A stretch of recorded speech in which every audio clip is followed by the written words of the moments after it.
Hey, thanks for tuning in. Real quickly, before we get started, I'd like to thank my friends at Tattoo SEO for making today's episode possible. Tattoo SEO specializes in search engine optimization for tattooers and tattoo shops, so they help you to come up higher in organic online search results for people looking to get tattooed in your area. That's kind of a generic explanation. What they can really do is to help put the clients who are looking for your type of work in front of you. So whether you are a street shop trying to just bring generic business through the door, or a single person private studio focused on large scale custom tattooing, they can drive the customers looking for what you do directly to your door. Now, something else that Tattoo SEO does that I think is invaluable and really sets them apart from any competition is that they can promote you for short periods of time wherever you may be traveling. So if you're like me and you travel to do guest spots or to work at tattoo conventions, they can promote you leading up to the actual event that you're working to ensure that you're actually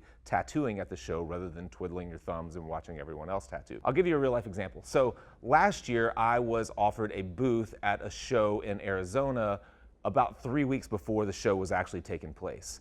So I wanted to go and tattoo, but I hadn't promoted myself for that show leading up. So I had no clients in that part of the country and didn't want to sit around and not tattoo. So I reached out to my buddy Tony Sink at Tattoo SEO and asked if they could help to promote me in the short period of time left leading up to that event. And lo and behold, I was booked solid by the time the event got there. I tattooed all weekend and it was a complete success. So whether you're going to do a week-long guest spot in Southern California, doing a tattoo convention in New York City, they can help to promote you for those periods of time leading up to the events. That is a huge, huge benefit for working with Tattoo SEO. So I definitely recommend that you give these guys a shot by clicking the link below and signing up. You will get 50% off of your first month if you mention that you heard about them on Fireside.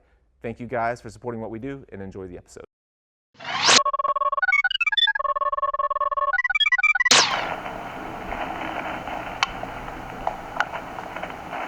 I've quit doing that recently, and I didn't realize people were even paying attention to it. I mean, people would say stuff about it at the show, but I didn't realize people were paying attention to it until I stopped doing it. And so many people were like, "Oh, what the fuck?" When they would show up at the show and see this, they'd be like, "What's that? What are your letters?" Right. And the only reason I stopped is because I ran out of clever. I just couldn't think of something else. I didn't want to keep putting the same thing up. I tried to change the letters every time, Right. or change the wording every time, and so I ran out of stuff to say.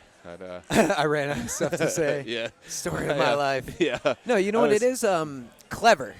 The clever ones stand out. So, like, the first time you saw, like, the castle banner, Yeah. you're like, oh, that's rad. You know, like, and you remember that. So, I think, like, the clever ones, and I went back and forth between, like you want to maybe put your, like, a triptych of a couple tattoos that you do on there maybe, or, like, you do a painting so you blow that up as your thing. And so I've tried it all sorts of different ways. Yeah. What I'd really like, so I started doing woodworking and furniture building and stuff over the last year. Yeah. Just this last year? Yeah. Oh. Over the last year, I decided to, like, remake all the furniture in my house myself, you know, just, like, piece by piece, you know.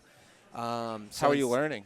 Well, I got taught the basics of carpentry, like, roughly 12, 13 years ago, something like that. Just how to build walls correctly, you know, how to do drywalling, mudding correctly, how to do flooring correctly, like whether it's tiles or wood or the laminate snap together shit. Yeah.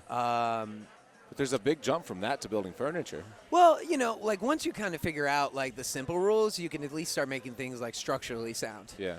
So, like, then when I got back into it this year, because I really enjoyed it. I really enjoyed building, you know. YouTube mostly, talking to other woodworkers and stuff like that, you know, people who are way better than me. Yeah. But I have a certain hand for it, like, I would say, like, out of all the different things I've tried to do in my life as a hobby, I would say that I'm probably this is probably one of the most things that I've been, like, the most natural at doing. Yeah. It's nice, man. You know, you get to create something that's structurally sound and not just pretty. Yeah. And, you has know, a function. Yeah. As an artist, of course, you're going to, like, you know, I do things in my woodworking that are, like, you know, aesthetically pleasing as well. I'm not, you know. Yeah. I'm learning. I'm doing real simple stuff, but I'm also like, okay, once I get done with the basics, I always try to like zazz it up a little bit. Yeah, yeah. Scott, are we rolling on this already? Scott, are we rolling on everything already? All right, let me give it in. Hey, welcome to the Fireside Tattoo and Woodworking Podcast. Let's well, I like doing ends where we're already talking anyway, so that's perfect. So what's your setup like? Are you using, do you have just basic tools like table saw and I have a table saw, I have a router, miter saw, all sorts of sanders, all that shit. What kind of space? Like, you have a garage at your house? No, I've had this rent-controlled house since I moved to Georgia. So wow. This is one of the reasons why I haven't bought a house yet. Is because like it's just a good situation, but it only has a carport. So and it's not a huge house, but it's on a nice plot of land.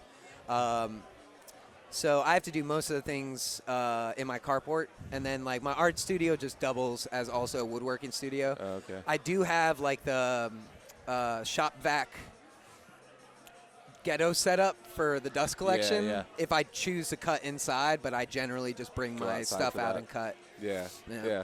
Yeah, that's awesome. I love woodworking. I have some space probably to do it. I have like a little store, like a building out behind my house that I use as kind of like a half wood shop, half lawn equipment, half all that kind of stuff.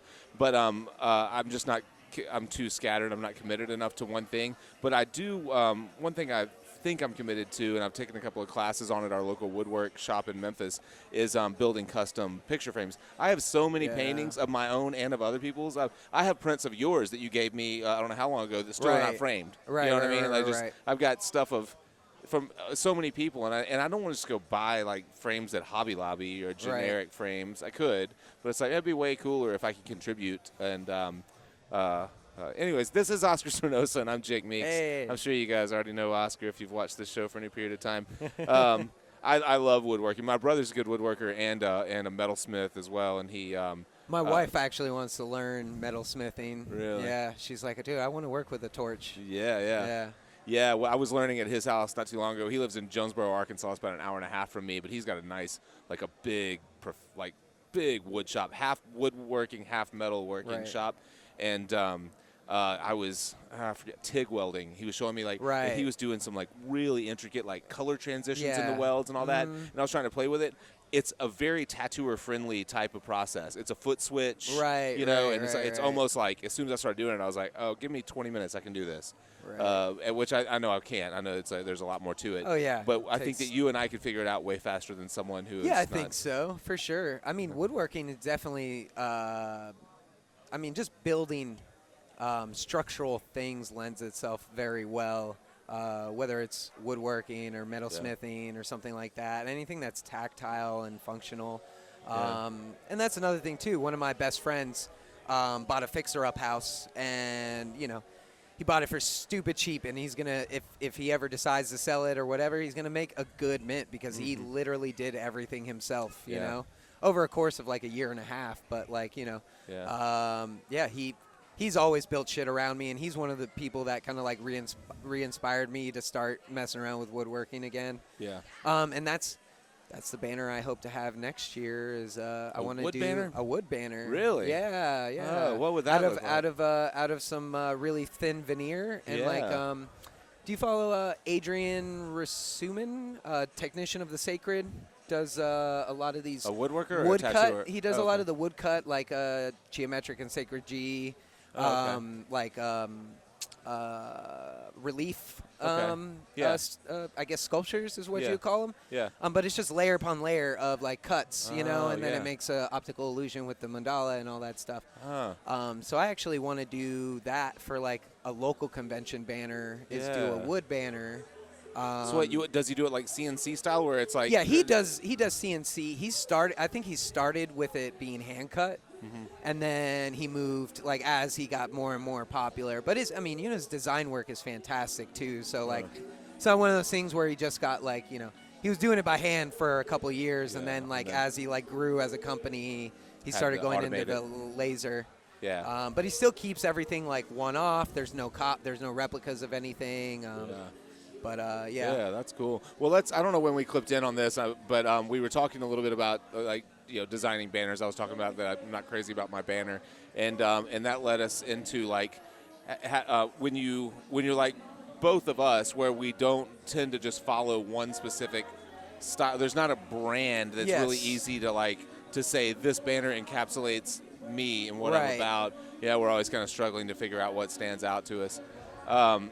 It's interesting that we started, because that's kind of one of the things I wanted to bring up on this episode. You did a piece over the last 2 days that was a mixed style, which you do a lot of mixed style stuff, like realism and geometry or whatever it might end up being.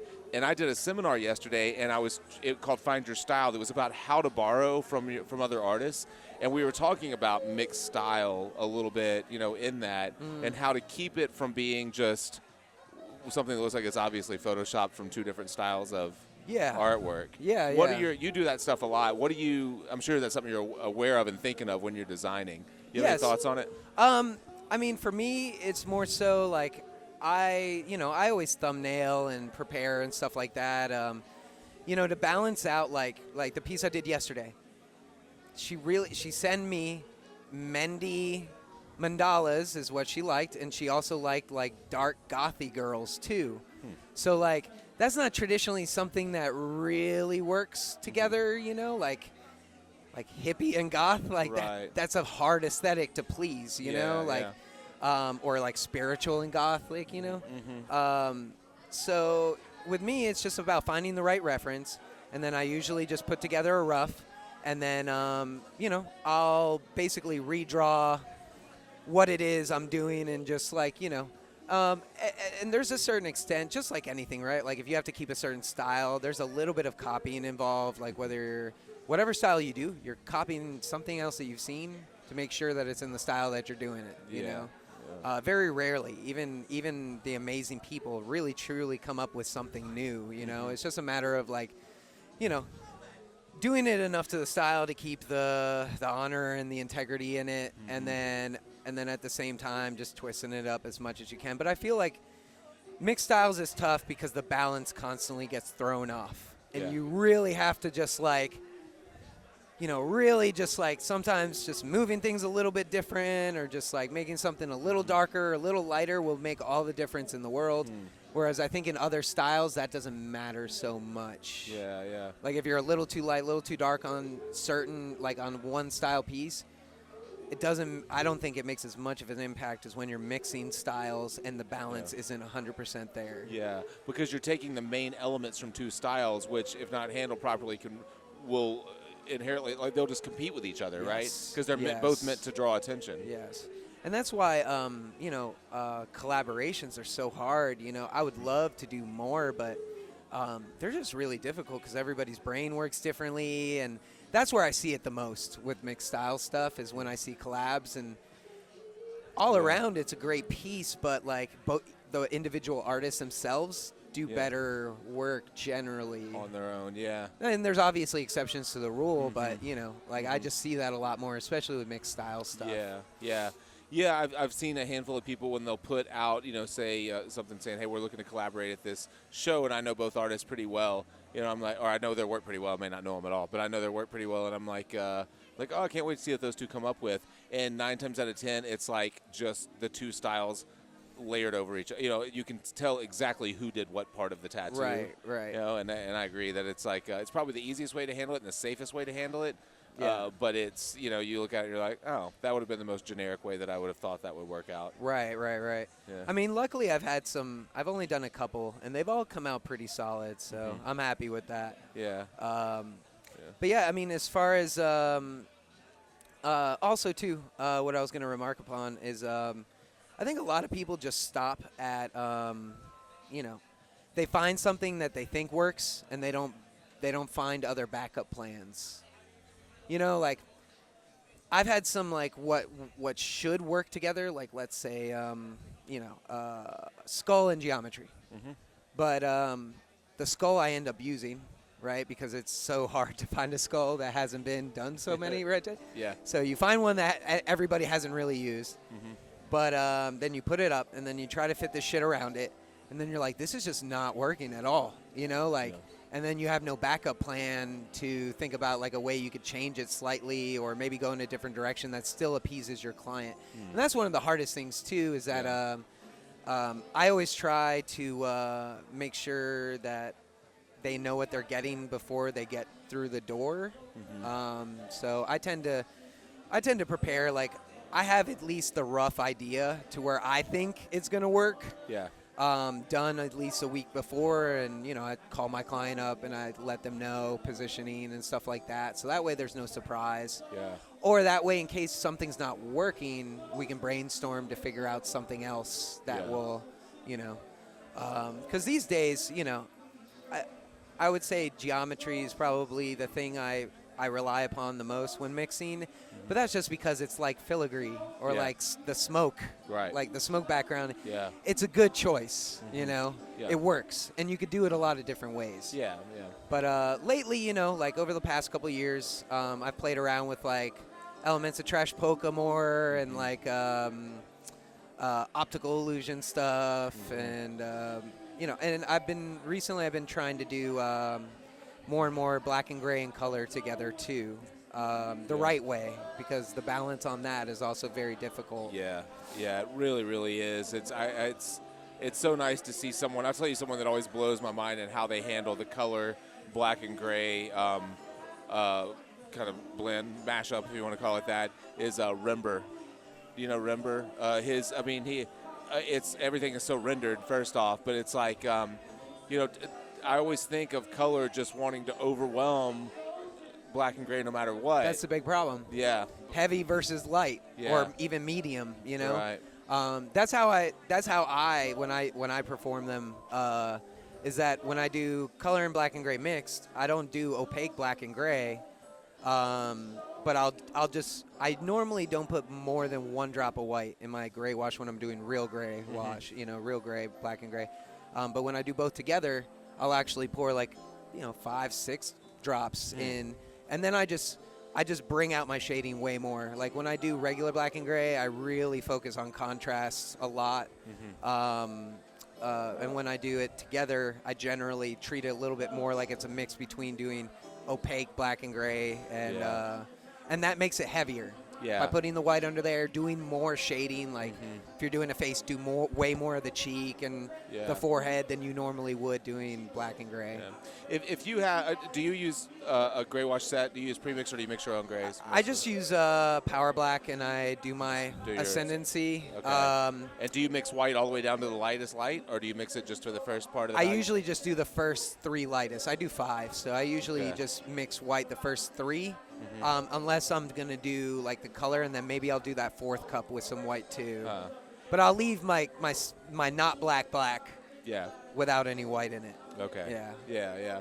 I know of a lot of people that do that, and I know that I've tried it a time or two. You feel like it just kind of thickens up and makes it buttery and like easier to get the blend. I think it just helps it keep dispersed in the cap better personally, but that's just me. I think just that 1 drop of white just really helps. I don't know. I've never researched it chemically, so I can't tell you why. But if you keep doing it, it just feels right. It seems like it's working. Right. Yeah. It's funny you mentioned that you prepare, have a rough idea a week or so before. We just had a conversation earlier today with Jesse, and I was talking about how we were just talking about the level of trust that clients have developed in their tattooers over the years that used to not be there at all. And we dug into it, and I think we found a few likely reasons that it's happened. But, if you go back 10, 15 years in tattooing, my clients at that time were really micromanaging a lot of the decisions that I made. If I sent someone to design 2 weeks in advance, even if they loved it, they would show it to their friends, and they would come back. They would have to change it. Something would have to change. And so then this time came where I started meeting tattooers who were like, oh, I never show drawings in advance. I don't. You don't do them in advance? No. Oh, okay. They see it when they come in. Oh, okay. I describe it to them. Oh, you describe it on the front end. Yeah. Okay. Gotcha. Because just like you said, I mean, even us, even if we come up with something perfect and we sit on it a week, we're going to find things to change about it. And that's just like, dude, at a certain point, shit's impractical. Yeah. Yeah. All of the respect for anybody. It's just a matter of, for your client, for anybody else, for yourself, for, whatever. But anybody can nitpick and change, and sometimes the changes aren't good. Yeah. And of course, when I have a client that comes in, I've had clients come in and literally we're like, dude, that's amazing, but that was not what I was thinking, Mm-hmm. you know? Mm-hmm. And I'm just like, all right, well, cool. You know, let me take another whack at it. Yeah. And, you know, let's talk about it a little bit more. And I have a day off that day, you know? Yeah. And then, Yeah. like, you know, we just hit it on the next one. It's Yeah. not a big deal, you Yeah. know? Yeah. Most people are fine with that because they want something that they really like, Mhm. you know? Let me paint. I'm gonna paint the same picture I did with Jesse and see what you think maybe the reasoning is behind it. So a perfect example. The day before I left here, left for here Thursday, I tattooed a high school science teacher, and I've already done a full back piece on him in a chest panel, so we know each other well. But the chest panel he thought was a little sharp the way that it ended. Because he's a teacher, I kept it below his like neckline, and he wanted to pull it up onto his throat and onto his neck as much as he could with a collared shirt that still worked. So I lay him down, I draw with Sharpies on him, just leaves, you know, filigree kind of stuff that pulls up and kind of like, you know, whisks up onto his neck. And I was like, okay, I think I have something that's going to work. You want to check it out in the mirror? No, dude, I trust you. Go for it. His neck, his throat, right? And so I'm like, all right. And so I started thinking about it on the drive here, and then whenever I saw, you know, Jesse being someone, I'm talking about Sailor Jesse for anyone that's listening that, I don't know Jesse's last name, but he travels all the time. He's right there. He's We right could there. probably We could ask him. He doesn't want to share it, I don't think. Right. But we were, you know. No, that's he's- his legal name. First name Sailor. First name Sailor. Last name Jesse. Yeah. But, you know, just because of the way that he's a traveling artist, so he literally can't prepare for hardly anything. You know, he's like, no one sees drawings in advance. So every time I see him, he's just like winging it with a Sharpie. And I was asking him, like, how many people want you to make changes or question what you're doing? And he's like, none of them. So my question to you is, I mean, so obviously that's a thing. You've experienced that as well, I assume. Why did that change? Like, I don't know. I mean, I think just like obviously, like, you know, Jesse's been around for a while, and I think that's where we're all at too. You know, like if you've been tattooing a decade or more, you know, you've been around long enough that people see that. And I think honestly, and I think this is one of the things that tattooing has had a hard time with lately is that you know, a lot of our clients come for mostly an experience, and they're almost buying you more so than they're buying the tattoo. You know, or they're buying the experience. Maybe they don't know who you are, but they see your portfolio, they like your work, so they're buying what you're selling, more or less, what you're presenting as to what you are. yeah. And I think that's why, and I think that the people, for the most part, who really nitpick, I'm not talking about like, you just totally missed what they were going for, and it was just like a mistake, you know, like you tried and it just didn't work out. But I think the people that really, really nitpick are doing it for themselves. Like they don't care about you at all. Like usually, It's a like, control factor. Like usually the control super that you- control freaks, like I'm a pretty patient person, and like usually the super control freaks, I'll have this situation where maybe there'll be a control freak the first time I tattoo them, but by the second time, it's over. they're done with that, I and have they'll that flip to experience. the other side. Like then they'll be like, oh, just do whatever, Yeah. you know. Yep. So Yeah. that's why I think like they're just here for the experience, and they know, they trust you enough because you've been around for a while, and I like that answer. I think that's true, and I think it's you know, people trust. They trust their hairstylist to style their hair. They trust you know, people at Dillard's or JCPenney to say, yeah, that shirt looks better on you than that. You know, they trust people with fashion decisions, and ultimately we're just a very, very important and difficult to change fashion decision. right. And I think that's true. Another thing that Jesse brought up was he was like, you know, they kind of feel like they know you because they've been, you know, back in the day when they were nitpicking, they were flipping through a portfolio that may not have been updated in 5 years. Right. And then now they're looking through your Instagram, and they probably know who your kids are. Right. And they feel like they know you. That's so creepy that you said that. I had to stop.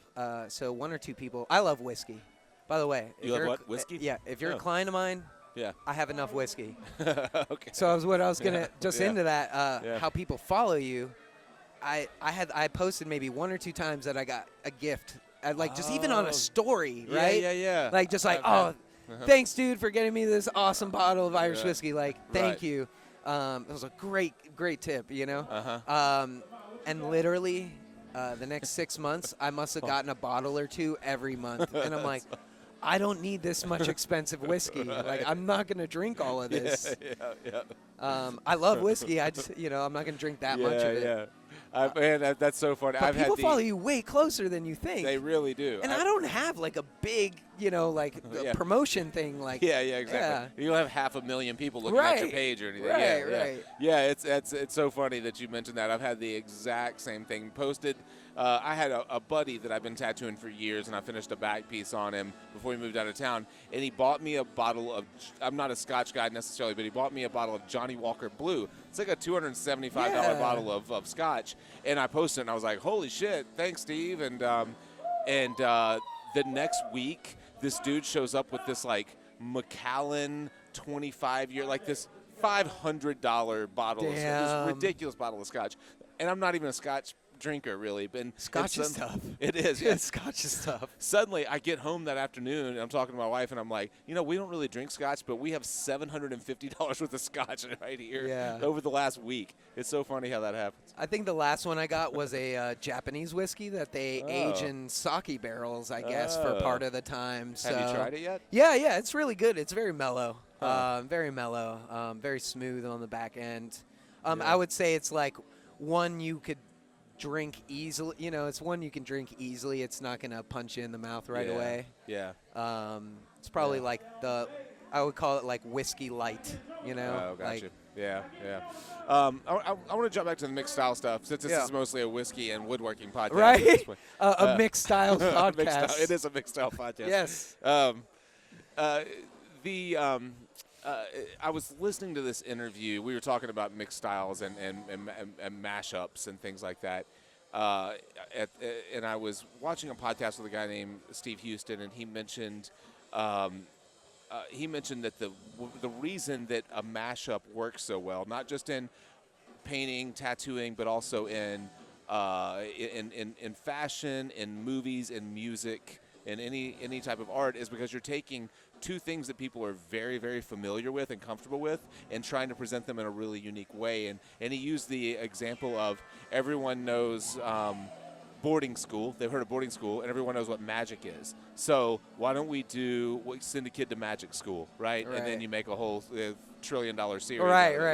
And it's just like people understand what those things are, and then when it's presented in a way that's successful, you have two things that people can anchor into, and then whenever you see them presented in a new way, it's like people can believe it because they understand what those two things are. Right. And I mean, I also find too that it's just a straight up like you could call it contrast, or you could call it impact, or you can call it juxtaposition, because not everybody really knows the definitions of those things. Right. I'm sure you've heard this term sometime, but I think the juxtaposition and the impact value of mixing two styles together, especially when you have flat styles and then you have depth styles, it doubles both. Like the flat is way more punchy and like just screams out, and then the depth stuff just looks like has tons more depth than it normally would, because everything else isn't soft around it either. You have these hard, crisp edges, and it just like pushes it out, just kind of like this all white getup and the black hair, boom. But just basic color theory and art theory in general.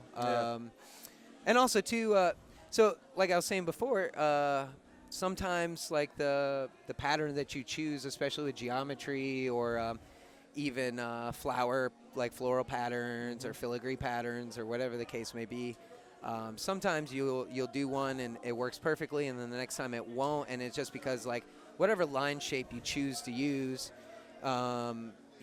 vary from one to the other. Like filigree could have way more Nike checks in it versus like more of the sporadic fractal tree thing going on where it like curls over itself and all that. Like, so sometimes 3-dimensional filigree doesn't look great with what you're doing, and then the flat filigree will actually look way better, like just the pinstripey flat filigree.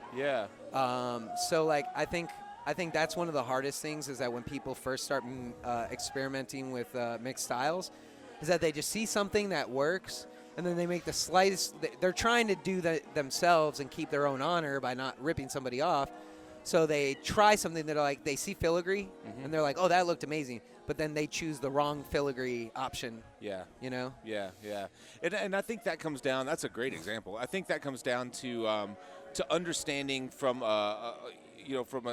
from a design principle standpoint what you're looking for, not thinking of it as filigree, but thinking of it as whatever shapes. I need to contrast shapes, right? So if I have shapes or values, if I have if I have shapes that are doing this, and I'm trying to contrast those, I might want shapes that do this, And but you're exactly right. The tendency is to be like, who's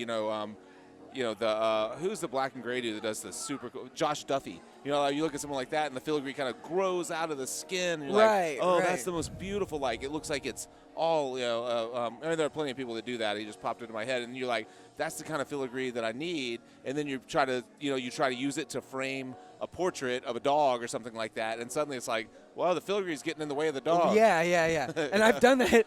I've done three-dimensional filigree with a dog portrait because I'm pretty sure most of us have done the cameo, like the whole cameo thing. Yeah. One of my favorite guys lately has been Abian Lambada. I'm not familiar. I'm pretty sure it's Lambada. I know it's Abian. But where is he from? Switzerland, and he does a lot of really clever tessellation, flat and three-dimensional tessellation, and optical illusion mashups with realism. And he's one of the cleanest people I've seen. It's not just like what we figured out already, where it's like hard line, realism, hard line. It's more fluid. It goes in and out, and it works really well. He's probably the one where, I've seen a lot less. There's not so much ending between style and style. It's flowing very well together, which isn't. Like I said, I don't think that that's necessarily you have to. I think that the keeping it separate look also works well. But when you keep it separate, you do have to kind of go out of the way to really bring them together. Yeah. Because the line work will look dope as shit. But then when you start putting your tones in there, then you're like, man, this looks like a travesty, dude. What am I doing? What am I doing? And I think that that's one of the biggest pitfalls too. Is you look at the line work, and you're like, oh, I got this. And then halfway in, you're like, oh man, that tessellation and the decisions I made with that tessellation. Were completely wrong. Right. And now I'm going to figure something out.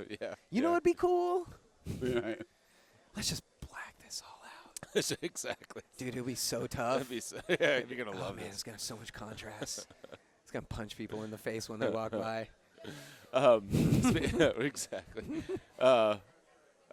Speaking of contrast, we were do you want to jump in? Huh? Oh yeah, dinner. Yeah, we're gonna. Yep. And me and Prof. Plus one. Sorry, viewers, we're getting ready for our steak dinner tonight. Please stand by. Please stand by. Technical difficulties. Speaking of contrast, it's funny. I forget who else. I've talked to a couple of people about this recently. As tattooers, we feel like we're doing our job whenever a tattoo reads well from 10 feet away. And to do that, you want big, clean shapes and strong contrast and all this kind of stuff.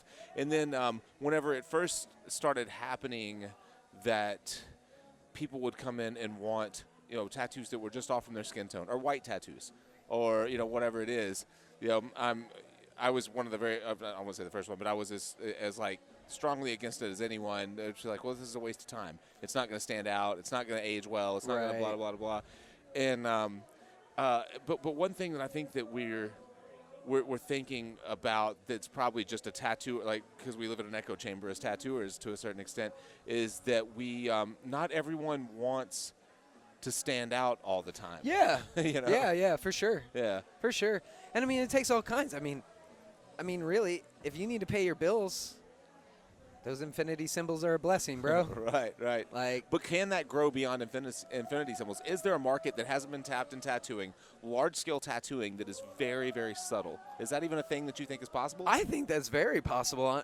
Honestly, all right, let me make sure I'm saying this right. I think Berkitsky, he does like that really. He's a painter and a drawer.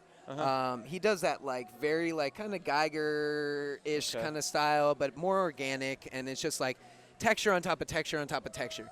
Like it's actually, there's been a few tattooers that have been able to pull off some of his work, but it's one of those nightmare like situations where it's amazing painting or drawing, but it would be a disgusting tattoo, right? Yeah. But I've heard from certain people that they would actually, I've heard people have talked about like possibly trying to do wood grain as a tattoo or like marble flooring, stuff like that. Yeah. So I think there's definitely a market for it. It's just a matter of like, you know, how do you make that work to where it looks appealing, you know? Yeah, and it doesn't look like maybe a disease that you or have. Yeah, or you did a shitty job tattooing this. Yeah. I think that's probably the biggest thing. We're afraid that it might look like we didn't know what we were doing. Yeah. It comes back to our own egos, right? As tattooers. Right. And you need to let go of that sometimes, you know? Like, sometimes you just got to realize, like, hey, they're paying you money to do this, so you know, it's not like you have to do this every day. Just, you know,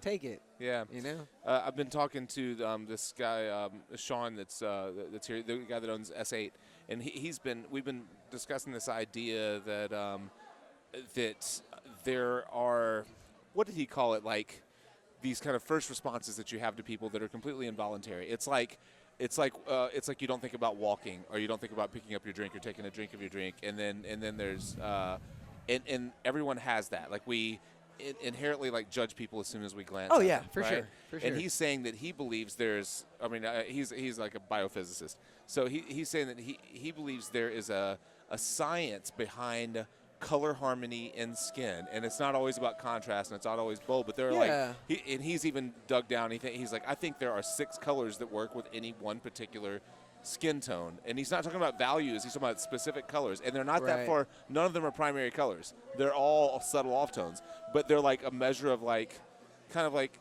attractiveness from one person to another that he believes are in our physiology and not in our. I mean, there's plenty of studies about how, like, you know, red means, like, you know, danger and attention, like any of the warm colors scream that, and the cool, just to simplify it, you know, super down. You know, warm colors signify like attention, alert, be aware, you know, like, and cool colors like blue, green, purple, you know, chill, easy, soft, you know, like stuff like that.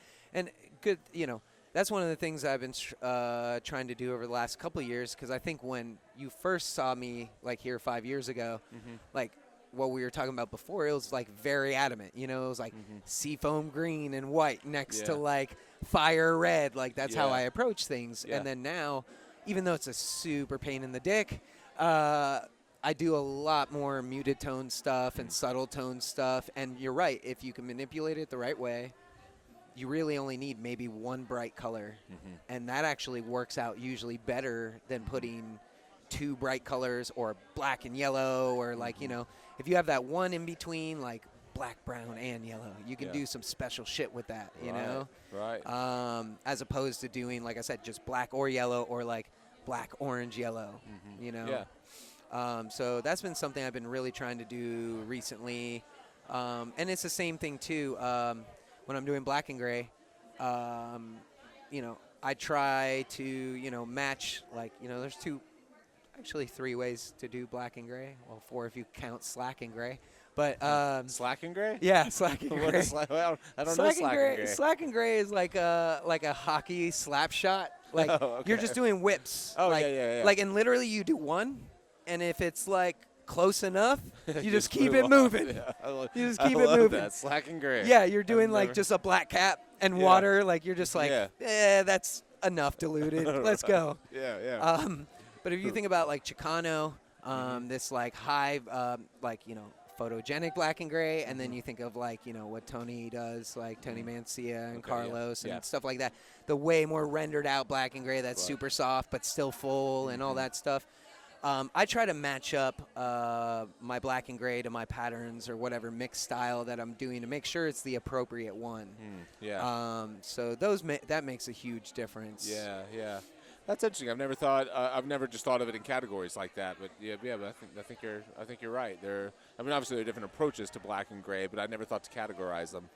Yeah. And I mean, different things work for different things. You know, like if you're gonna do a clown face chick, you know, a payasa girl, like. Yeah. Or Day of the Dead girls are one of the hardest things to tattoo, like for me. Yeah. And I do chick faces and skulls all the time, and it's one of the hardest things to combine, at least for me. Like, luckily, all my clients liked them. So, you know. What do you think makes it difficult to you? What do you? I think it's the same thing with the payasa girls too. If you're not from there, if that's not really your culture, it's just like non-Japanese tattooers. Like, it's hard sometimes just to even draw or think that way because you didn't grow up in that. Yeah. So you're not, like, all your childhood of being constantly reminded all those subtle things of seeing, like, your parents' decoration in your house and then going to church and seeing those decorations and, like, you know, what all your relatives, how they dressed and how they acted and stuff like that. Like, these are all these little cues that build up over a lifetime that you sink into your style. Yeah. So when you jump out of something, you have a tendency to make it look more like what you grew up in versus what the style actually is. Yeah, that's really interesting. Yeah, it's like an authenticity kind of, Huh. Yeah, I hadn't thought about that. And some people are legitimately just born into the wrong, like, you know, culture, you know, and they're like, oh, man, like, no wonder I do Japanese all the time. Like, I, you know, for some reason I have, like, an eye for it or whatever. Yeah, you know? yeah. Well, where are you? I don't know where we are on time on this. Where are you off to next? Are you doing any other shows soon?